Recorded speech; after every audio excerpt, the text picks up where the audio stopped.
Hey guys, it's Tori. Welcome to my channel, or welcome if you're new. So in today's video, I'm going to walk you through step by step how to make this adorable beach bag using fabric permanent paint.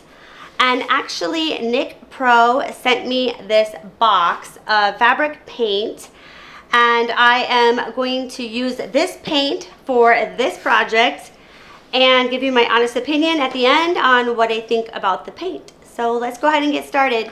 I found this adorable flamingo image on Creative Fabrica, and I'll leave the link below if you like it.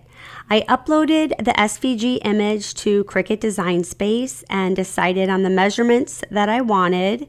Next, I selected and attached the image so it would cut the vinyl in one color and all together. Instead of weeding the vinyl as usual, I weeded the image to use it as a stencil. So once that was done, I applied the transfer tape over the image and transferred it onto the canvas tote bag. You want to take your time to ensure all the small pieces transfer properly. Then slowly remove the transfer tape, leaving the vinyl behind.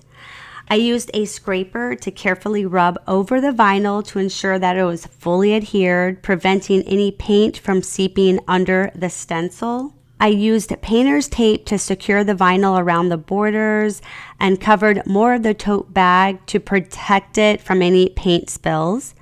Carefully paint the area with your chosen colors, and I waited 2 hours before removing the vinyl, and I used a weeding tool to remove the smaller pieces. The fabric paint is permanent and washable, so there's no need to spray any sealer over it. However, you can always add extra protection if you want. Paint is crack resistant, fade resistant, non-toxic, and washable. I really like this fabric paint, and it comes in a wide variety of colors, and it went on really nicely, and I will definitely be doing more projects with this fabric paint, and I would definitely recommend it. So if you're interested, I'll leave the link in the descriptions below. If you like this video, make sure to give it a thumbs up, comment below, and let me know. And if you haven't already, subscribe to my channel by hitting the subscribe button below. Thanks guys, see you in the next video. Bye.